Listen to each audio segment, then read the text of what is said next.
Sit down. Thank you, sir. Good afternoon, sir. गौरव, आपने BEd किया हुआ है और टीचर है, ग्रेड 3 टीचर है, गवर्नमेंट अपर प्राइमरी स्कूल। किस क्लास तक होता है अपर प्राइमरी स्कूल? सर 8वीं क्लास। 8वीं क्लास, ठीक। मिडिल स्कूल भी कहते हैं कहीं, ठीक है, बहुत अच्छी बात। क्या क्या क्या आप पढ़ाते हैं? माफी चाहता हूँ सर, मैंने छुट्टियाँ ली हुई हैं। छुट्टियाँ ली हुई सर। छुट्टियाँ ली हुई? जी सर। आज छुट्टियों से पहले पढ़ाते? नहीं सर, मैं काफी लंबे समय से छुट्टियाँ ली हुई हैं। काफी लंबी छुट्टी है, सिविल तैयारी करा दी है। कितने दिन की छुट्टी लिया? सर मैं मार्च 2008 से छुट्टी पर। अरे बहुत लंबी छुट्टी, कोई इतनी छुट्टी मिल जाती है? Sir without payment leave. Without pay? Very good, बहुत बढ़िया। तो आपकी तो छुट्टी फाइल बहुत बड़ा है, ये सारे तनख्वाह आपने छोड़ी और उससे इसमें लगे हैं। चलिए कोई बात, अच्छा किया आपने, तैयारी तो आपने की जम के और एग्जाम पास किया। पहले इंटरव्यू दिया आपने? जी कब? 2009 में। अच्छा, वेरी गुड। चलिए आपसे बात करते हैं। आपका सब्जेक्ट है इंग्लिश लिटरेचर, संस्कृत लिटरेचर है? इंग्लिश लिटरेचर आपने कब ग्रेजुएशन में पढ़ा? जी एमए वगैरह नहीं किया? नहीं। तो आपने अपना मीडियम हिंदी रखा है, क्यों? सर मेरी पूरी पढ़ाई हिंदी मीडियम में हुई और इंग्लिश लिटरेचर का सर एक लिटरेचर की तरह मैंने ग्रेजुएशन में पढ़ा है, वहाँ भी मैंने मीडियम में हिंदी था। और कोई ज़्यादा इंटरेस्ट भी नहीं होगा? इंटरेस्ट तो सर था, मुझे अच्छा लगता था, इसीलिए मैंने इंग्लिश लिटरेचर लिया भी। हाँ। लेकिन मैं बहुत अच्छा नहीं था क्योंकि मैं पहले इंग्लिश इतना ज़्यादा पढ़ भी नहीं पाया था, तो कठिन भी लगता था मुझे। अच्छा, चलिए कोई बात नहीं। देखिए, टीचिंग सब्जेक्ट्स आप करें, सोशल साइंस और इंग्लिश लिटरेचर, ये जो टीचर को प्लानिंग करनी पड़ती है, ये क्या होता है? टीचर प्लानिंग करता है, काहे की करता है? सर वो अपनी टीचर की जो प्लानिंग होती है वो 3 स्तर पे होती है। तो पूरी वार्षिक स्तर पे, दूसरा मासिक स्तर पे और तीसरा अपने दिन प्रतिदिन के जो हाँ। उन्हें पढ़ाना है। हाँ। वार्षिक स्तर पे ये कि उन्हें क्या कैसे कितने दिन में कैसे कवर करना है। मासिक स्तर पर उन्हें हर महीने में उनकी क्या प्रोग्रेस रखनी है, कितने चैप्टर उन्हें पूरे करने हैं, वो सारा रहता है। और दिन प्रतिदिन का चलिए, वेरी उन्हें गुड। कैसे करना है। देखिए, आपने पॉलिटिकल साइंस और हिस्ट्री लिया हुआ है, ठीक है। ये डेमोक्रेसी शब्द है ना, इसको परिभाषित कर सकते हैं आप? क्या है democracy? What is democracy?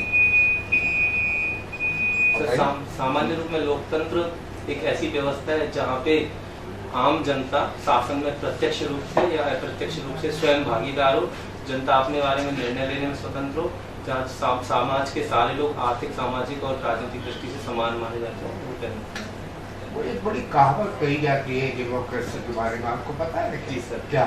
Sir वो कहावत है जनता का जनता के द्वारा जनता के लिए शासन। Government of the people, by the people, for the people. ये जो फॉर द पीपल कहते हैं, इसको आप एक्सप्लेन कर सकते हो? What do you mean by for the people? For the people का मतलब ये कि सर जब जो सरकार हो वो जनता के हित के लिए कार्य करे।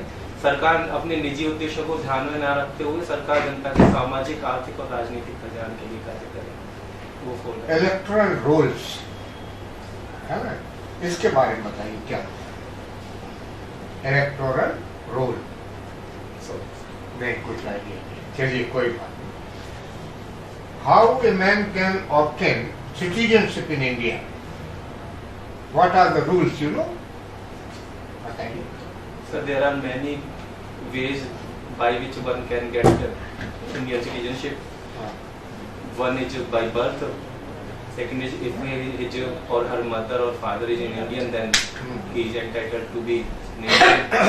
And there are some other reasons also, some other basics also. By that, one person who is a migrated. What are the privileges for Indian citizens? Sir, they can get some basic fundamental rights which are not available for non-Indians. That's are Article 15, Article 16, Article 19, Article 29 and Article 30. मौलिक अधिकार क्या होते हैं? मौलिक अधिकार sir मौलिक अधिकार संविधान के द्वारा प्रदत्त वे अधिकार है जो व्यक्ति को उसके व्यक्तित्व के विकास के लिए आधारभूत शर्त होता है। मौलिक अधिकारों के अलावा भी कोई अधिकार है? जी सर। क्या? सर मौलिक अधिकार के अलावा काम पाने का अधिकार, समान वेतन के लिए, समान कार्य के लिए समान वेतन, भूख से मुक्ति, वोट डालने का अधिकार, चुनावों में खड़े होने का। अगर मौलिक अधिकार का हनन हो रहा है तो अपील कहाँ करी जाएगी? सर मौलिक अधिकार के हनन पे राज्य हाई कोर्ट में या सुप्रीम कोर्ट में अपील की जा सकती है। राज्य हाई कोर्ट में या सर्वोच्च न्यायालय में अपील की जा सकती है। हाई कोर्ट में? श्योर? जी सर। या और कहीं नहीं हो सकती? सर इन दो जगह के अलावा यदि संसद चाहे तो वो कानून बना सकती है कि अन्य न्यायालयों को भी वो अधिकार दे सकती है मौलिक अधिकारों के हनन की सुनवाई का। अभी ये नियम है कि राज्य हाई कोर्ट्स में और सर्वोच्च न्यायालय में अपील की जा सकती है। देखिए, जिले में जुडिशरी काम करती है, ठीक है ना? डिस्ट्रिक्ट जज होता है, डिस्ट्रिक्ट जज और डिस्ट्रिक्ट कलेक्टर, इन दोनों में क्या संबंध है? बात समझ रहे हैं? डिस्ट्रिक्ट जज एंड द डिस्ट्रिक्ट कलेक्टर नहीं, चलिए कोई बात नहीं। What are the powers of superintendent of police? Sir, he is enforced to maintain law and order in his district where he is appointed, and he can control the crime. आप कर्तव्य की बात बता रहे हैं, मैं क्या पूछ रहा हूँ? अधिकार की बात पूछ रहा हूँ। What are the powers of superintendent of police? चलिए कोई बात नहीं। गौरव, आपने इतिहास पढ़ा है, ठीक है ना? एक शब्द है इतिहास दृष्टि। ये शब्द सुनो, इतिहास दृष्टि, हिस्टोरिकल विजन। नहीं नहीं, चलिए कोई बात नहीं। भारतीय इतिहास पढ़ते हुए आपको कोई अपना प्रिय राजा लगा होगा, आदर्श राजा। मिडिवल हिस्ट्री, मध्यकालीन भारतीय इतिहास में कौन सा राजा आपको लगा है? सर यदि मध्यकालीन राजाओं की तुलना करें तो मैं अकबर को सर्वश्रेष्ठ मानता हूँ। क्यों? सर उन्होंने हिंदू मुस्लिम संस्कृति में के एकीकरण में योगदान की अकबर का था। उन्होंने स्थापत्य की दृष्टि से बेहतर कार्य किए। He introduced the system of forced marriage with Indian Rajputs. आप क्या कहना चाहते हैं? सर बट ये भी एक उनके राजनीति, उनके शासन की रणनीति के तहत ही उन्होंने किया था, जिसके तहत वो पूरे देश को राजनीतिक रूप से एकीकृत करना चाहते थे और इस माध्यम से उन्होंने हिंदू और मुस्लिमों को नजदीक लाने का काम किया था।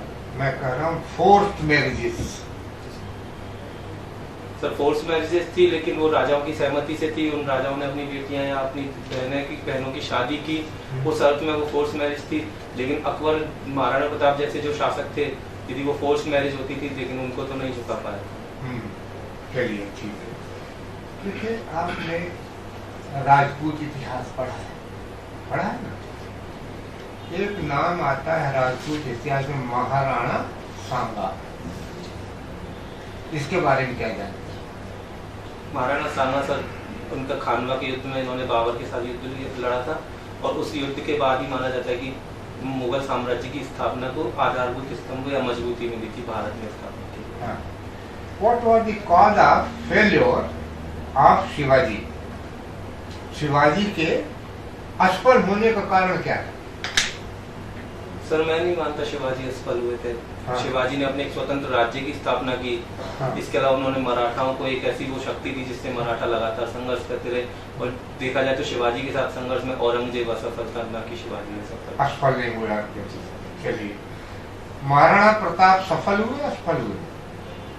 सर उन्होंने स्वतंत्रता की रक्षा की, उसमें वो सफल थे। सफल हुए वो भी, कोई असफल नहीं हुआ। बिल्कुल ठीक बता रहे हैं आप। कोई असफलता नहीं महाराणा प्रताप की। सर यदि सफलता की हम बात करें और उनका एक लक्ष्य था कि अपने राज्य को स्वतंत्र रखा जाए, उस अर्थ में वो निश्चित रूप से सफल थे, क्योंकि उन्होंने अकबर की अधीनता स्वीकार भी नहीं की। चलिए,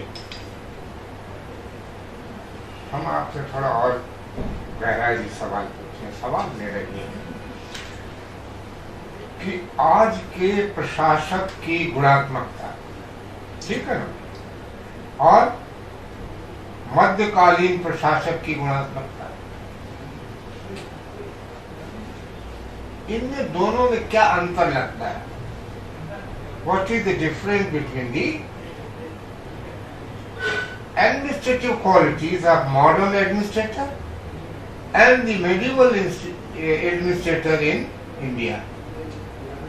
क्या करना चाहते हैं सर? जब जो सबसे बड़ा डिफरेंस है वो तो ये है कि जो मध्यकालीन प्रशासक थे वो राजतंत्र के अंतर्गत कार्य कर रहे थे और वर्तमान प्रशासक है वो एक लोकतांत्रिक व्यवस्था के अंतर्गत कार्य करते हैं। दूसरा डिफरेंस है कि वहाँ पे जो प्रशासक थे वो अपने स्तर पे जो भी निर्णय लेते थे उसमें वो सर्वोच्च थे अपने निर्णय में। Last question, what is the role of district administration in developing rural society? जिला प्रशासन का ग्रामीण समाज के विकास में उसकी क्या भूमिका है? सर, जिला प्रशासन ग्रामीण समाज में सबसे पहले तो शिक्षा के स्तर को बेहतर करने की कोशिश कर सकता है। दूसरा, ग्रामीण समाज में जो कुरीतियां हैं, जो अंधविश्वास है, उनके पक्ष में या उनके विपक्ष में वो अपने प्रयासों के माध्यम से लोगों की सोच बदल सकता है। तीसरा, जो गलत कार्य हो रहे हैं उन्हें रोक सकता है। सौहार्द वाली जो बातें हैं ग्रामीण विकास की, ग्रामीण समाज की, उनकी दिशा में एक प्रशासन के द्वारा कार्य की जा सकती है। The simple one-line answer: by introducing and implementing all developmental schemes sanctioned by the government. समझ गए ना? Well, ओके गौरव, सेकंड ग्रीन रेवोल्यूशन क्या है? सेकंड ग्रीन अभी हमारे यहाँ जो पहली हरित क्रांति है उसके बाद के जो भविष्य उसमें आज जो कृषि उत्पादन है वो स्थिर हो चुका है। तो सेकंड ग्रीन रेवोल्यूशन कृषि उत्पादन को आगे बढ़ाने के लिए नवीन तकनीकों का यूज करते हुए। फर्स्ट ग्रीन रेवोल्यूशन में भी नवीन तकनीक यूज हो रहा था, तो क्या अंतर है सेकंड और फर्स्ट का? फर्स्ट ग्रीन रेवोल्यूशन में सबसे ज्यादा जो रासायनिक खादों और नवीन संकर बीजों पे था। अभी हम जो सेकंड ग्रीन रेवोल्यूशन की बात कर रहे हैं उसमें हम चाहते हैं कि सस्टेनेबल एग्रीकल्चर हो और दूसरा ये कि जो जैविक कृषि जैसी उनको बढ़ावा दिया जाए ताकि फसल के भूमि के क्षरण में भी कमी हो। अच्छा, ये बताइए WTO के कंसर्न में इंडियन एग्रीकल्चर के साथ क्या प्रॉब्लम है? हर समय जब देखिए कोई भी सबमिट करते हैं वो सक्सेस नहीं होती, उसके लिए भारत को और भारत जैसे जितने विकासशील देश हैं उनको दोषी ठहराया जाता है। क्या प्रॉब्लम है? क्या मांग कर रहा है भारत जैसे विकासशील देश? क्या कह रहे हैं WTO के उस पर जाकर के? भारत जैसे विकासशील देश तो जो विकसित देश जो कृषि पर सब्सिडी देते हैं उसके विपक्ष में है। दूसरा, कृषि का जो आयात जो इन देशों में यदि बढ़ जाता है विदेशों से तो वो हमारी आजीविका को या हमारे ग्रामीण क्षेत्रों को प्रभावित कर सकता है, इसका भी विरोध करता है। अच्छा, ये बताइए, एक होता है मिनिमम सपोर्ट प्राइस होता है और एक होता है आपका एक होता है प्रोक्योरमेंट प्राइस। दोनों में कुछ अंतर है कि दोनों एक चीज है? नहीं जानते, कोई बात नहीं। अच्छा, एक बात बताइए, अभी लगातार आप न्यूज़ में सुन रहे हैं महिलाओं के खिलाफ इतना अत्याचार हो रहा है तो कुछ न कुछ कानून बनाए जा रहे हैं। अभी हाल के फिलहाल एक हफ्ते के अंदर जो भी कुछ या एक महीने के अंदर जो कुछ भी नए सुधार संवैधानिक रूप से किए गए हों या कुछ प्रोविजंस किए गए, वैसे 2-3 कुछ बताइए आप मेरे को महिलाओं के संदर्भ में। मैम, सबसे बड़ा तो अभी बजट सत्र में अपराध निवारण संशोधन विधेयक पारित किए गए। दूसरा, बजट में घोषणा की गई थी महिलाओं के लिए निर्भया फंड बनाने की, वो किया गया। तीसरा, एक महिलाओं के लिए अलग से बैंक बनाने की बात की गई है बड़े शहरों में। इसके अलावा ट्राई एक हेल्पलाइन नंबर बनाने चलाने। अच्छा, निर्भया फंड की आपने बात की, ये क्यों बनाया जा रहा है निर्भया फंड? महिलाओं की सुरक्षा से जुड़े मुद्दों भी कार्य करेंगे। अच्छा, आप अपनी प्रायोरिटी में क्या भरे हैं? IAS, IPS? चलिए IPS, सपोज दैट हम आपको एक एज ए अच्छे एक IPS मानते हैं और हम ये कहते हैं कि आप महिलाओं की सुरक्षा के लिए या अपने जहाँ के आप SP होंगे, साहब होंगे, वहाँ के लिए आप कोई इनोवेटिव कोई 2 पॉइंट बताइए जो आप महिला सुरक्षा के लिए अभी तक नहीं हो रहे, आप चाहेंगे कि हम ये करेंगे SP होकर के। मैम, मेरी मुख्य प्राथमिकता रहेगी लड़कियों को प्रशिक्षण दिया जाए शारीरिक रूप से ताकि वो अपनी आत्मरक्षा में समर्थ बन सकें। दूसरा, और दूसरा ये होगा कि जो पुलिस थानों में जो संवेदनशील महिलाएं हैं ये जो महिला पुलिसकर्मी है उन्हें नियुक्त किया जाए, ताकि यदि कोई महिला अपनी शिकायत दर्ज कराना चाहती है तो आसानी से अपनी शिकायत दर्ज करे। ओके, मेरा लास्ट क्वेश्चन बस आपसे है, आपने बीएड भी किया हुआ है और आपने फिर केवल अपनी टीचिंग छोड़ दिया इतने दिन से करना, हमें तो लगता है आप अपने ह्यूमन रिसोर्स क्या बर्बाद कर रहे हैं। इतना बीएड किया आपने टीचिंग में, आपने वहाँ पे एक सीट भी ली, यदि आप वहाँ नहीं होते, आप गवर्नमेंट इसमें है ना, आप यदि वहाँ पे नहीं होते, कोई और जो जरूरतमंद, क्योंकि देखिए आप पेमेंट नहीं ले रहे हैं, यानी कि आपको पैसे की जरूरत नहीं है, सीधी सी बात है, और आपके पीछे बहुत सारे ऐसे जरूरतमंद लड़के या लड़कियां हैं जो आपकी सीट ले सकते थे, लेकिन हमें तो लग रहा है आपने ऐसा किया। एक तो ह्यूमन रिसोर्स की बर्बादी की, सबसे बड़ी चीज है, एक अच्छा टीचर गया जो वहाँ पे होता, आप क्योंकि स्पेशलाइज होते तो कुछ अच्छा वहाँ काम करते एज ए टीचर, और तीसरा आपने किसी एक की जॉब भी आपने उस जगह से आपने छीन ली। माफी चाहता हूँ मैम, लेकिन जो सब कुछ मैंने किया वो मैं सोचता हूँ मैं अच्छे के लिए किया है। दूसरी बात है कि यदि मैं प्रशासक बन जाता हूँ तो शिक्षा के क्षेत्र के बारे में जो सामान्य समझ जो मुझे हो पाई है उसमें मैं और बेहतर कार्य नहीं, मेरा क्वेश्चन ये नहीं है, मेरा क्वेश्चन है ह्यूमन रिसोर्स की बर्बादी हुई है क्योंकि एक टीचर चला गया वहाँ से, एक जॉब हटी, एक, और दूसरी बात ये है कि आप फाइनेंशियल तो आपको कोई प्रॉब्लम ही नहीं, आप तब भी जॉब ज्वाइन ना करते, फिर आपने जॉब क्यों ज्वाइन किया, आपको फाइनेंशियल चाहिए नहीं, आप नॉन पेमेंट पे हैं, आप आराम से। मुझे लगता है ह्यूमन रिसोर्स की बर्बादी हुई है, और आपको पढ़ाया हुआ बीएड यदि आपने किसी गवर्नमेंट कॉलेज से किया होगा, वहाँ एड भी दिया गया होगा वहाँ आपको आपकी फीस भरने में। सॉरी मैम, मैंने बीएड प्राइवेट कॉलेज से ही किया, उसके बावजूद भी बताइए आपने छोड़ दिया, आप नहीं ले रहे हैं तनख्वाह। मैम यदि इसका भी तात्कालिक रूप में देखें तो ये नुकसान है, मैं मानता हूँ, लेकिन यदि मैं प्रशासक के रूप में सफल हो जाता हूँ तो मैं निश्चित रूप से अच्छा करूँगा इधर, और जिस विद्यालय के लिए या जिस लक्ष्य के लिए मैंने सोचा है उसके लिए भी बेहतर कर पाऊंगा।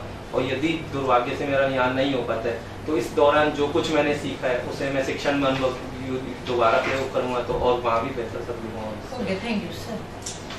गौरव, अभी अपने महिलाओं की सुरक्षा के लिए मैडम ने सवाल पूछा था, आपने जवाब दिया कि क्या क्या होना चाहिए, बीइंग एन आईपीएस आप क्या करेंगे। पीछे बहुत चर्चा का विषय रहा है ये महिलाओं की सुरक्षा को लेकर, देश भर में आए दिन कुछ न कुछ वारदात हो रही थी। दिल्ली की एक घटना बहुत चर्चित हो गई और एक सेक्शन से, बल्कि एक बड़े समाज के बड़े तबके से डिमांड उठ रही है कि मृत्यु दंड का प्रावधान होना चाहिए। रेप के केसेस में अगर कन्विक्ट हो गया तो उसे मृत्युदंड यानी कैपिटल पनिशमेंट दिया जाना चाहिए। आप कहाँ तक सहमत है इससे? सर मैं मृत्युदंड के पक्ष में। कोई वजह? सर मुख्य वजह तो यही है कि आप इस केवल मृत्युदंड के नाम पे ये सच निश्चित नहीं कर सकते या सुनिश्चित नहीं किया जा सकता कि इससे आने वाली घटनाएं रुक जाएंगी। दूसरा, इससे किसी व्यक्ति को आप सुधरने का मौका भी नहीं दे सकते। कई बार ये भी होता है कि झूठे आरोप लगाए जाते हैं और खुद जो आरोपी है वो अपने आरोप जो शिकायत करने वाला है वो अपने आरोप वापस ले लेता है। ऐसी स्थिति में आप फिर उसको सुधरने का मौका भी नहीं दे पाएंगे। तो भारतीय कानून में मृत्युदंड के सजा का प्रावधान है, हत्या के केस में मृत्युदंड तो मिलता ही है।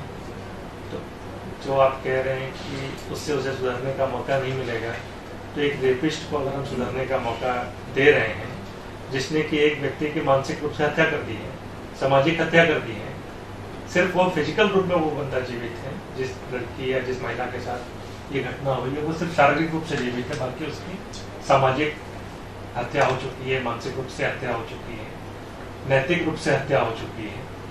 उसके हत्यारे को अपने आप को सुधरने का मौका आपके हिसाब से दिया जाना चाहिए। तो शारीरिक हत्या जो कर रहा है उस हत्यारे को क्यों नहीं मौका दिया जाना चाहिए?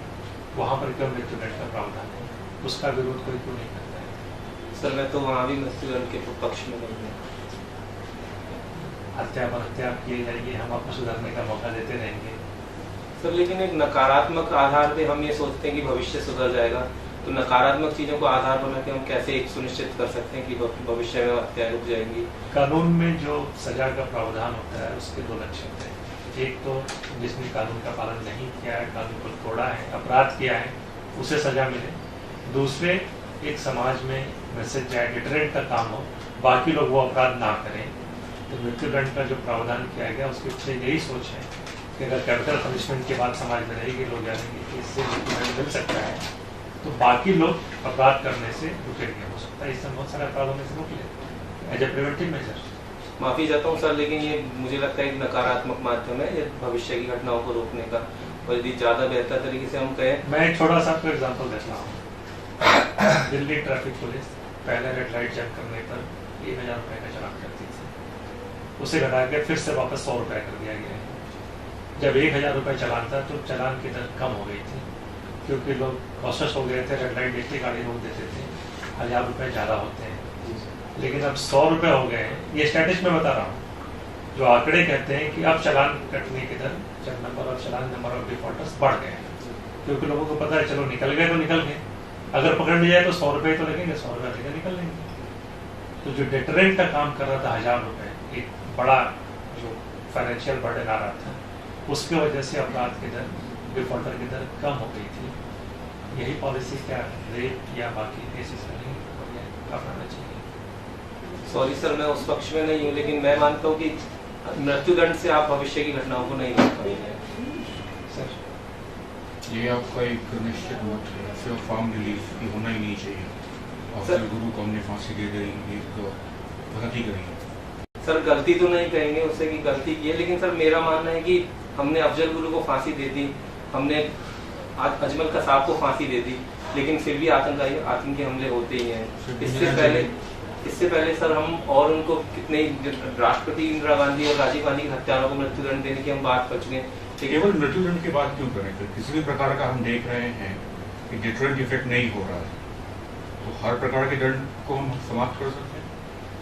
सर जेल या किसी भी तरह की जो सजा होती है वो केवल दंड देना ही उनका एक लक्ष्य नहीं होता है, बल्कि व्यक्ति को सुधरने का मौका दिया जाना और एक वातावरण दिया जाना, वो भी एक उसमें लक्ष्य शामिल होता है। अभी एक एग्जाम केस बहुत हाईलाइट हुआ था, एक IPS ऑफिसर के सुपुत्र ने एक जर्मन के साथ रेप किया था, और अब वो एक बहुत अच्छी जिंदगी जी रहा है, तो क्या उसे माफ कर देना चाहिए? तो सर उसने कानून का उल्लंघन किया है तो निश्चित रूप में उन्हें सजा दी जानी ये चाहिए। तो बाकी भी लागू होते हैं कि जो कानून हमारे हैं इस समय, या तो उन कानून में बदलाव लाया जाए, या जो कानून है उन्हें एनफोर्स किया जाए। सर सजा के माध्यम से केवल उन्हें सजा के द्वारा उनके सुधरने के भी मौके दिए जाते हैं, जेल में उनको अन्य बातें भी सिखाई जाती हैं, बेहतर जीवन की दिशा में आगे बढ़ने के प्रयास। पुलिस इसके पीछे क्यों जा रही है? फिर इतने लंबा केस था ये, वो व्यक्ति सुधर चुका है, एक अच्छी सम्मानजनक नौकरी कर रहा है, एक अच्छा नागरिक बन चुका है, हमें तो उसे पुरस्कृत करना चाहिए कि एक जघन्य अपराध करने के बावजूद वो सुधर चुका है। उसे पुरस्कृत करने के बजाय हम वापस जेल में डालना चाह रहे हैं। लेकिन सर उन्होंने एक कानून का उल्लंघन तो पहले किया है जिसके लिए वो भागे हुए, मतलब उन्होंने जेल को, दूसरे कानून का उन्होंने फिर उल्लंघन किया कि वो जेल से जाके वापिस ना आए पैरोल पे छूट के, और फिर तीसरा उल्लंघन उन्होंने किया कि उन्होंने अपने दस्तावेजों में धोखाधड़ी की है। सर कैसे कह सकते हैं कि हमारे अच्छा फिल्म है, इसके बारे में क्या विचार है? सर जिसने भी कानून का हनन किया उस टाइम पे तो उसे उचित जो भी कानून कहता है वो सजा मिलनी चाहिए। कॉन्ट्राडिक्शन नहीं आपने जो आप कह रहे हैं, एक तरफ कह रहे हैं कि नहीं होना चाहिए, एक तरफ कह रहे हैं कि अगर कानून का उल्लंघन हुआ है तो सजा होनी चाहिए।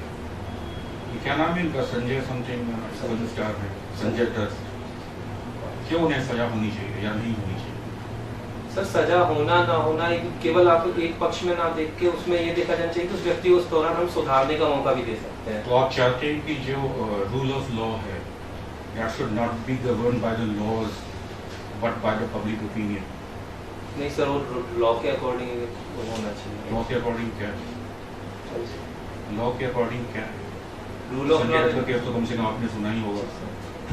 रूल ऑफ लॉ कहता है कि सर सभी व्यक्तियों पे समान रूप से कानून लागू होता है और विधि के समक्ष सभी व्यक्ति समान है। सभी व्यक्ति समान है या कुछ एक्सेप्शंस भी हैं?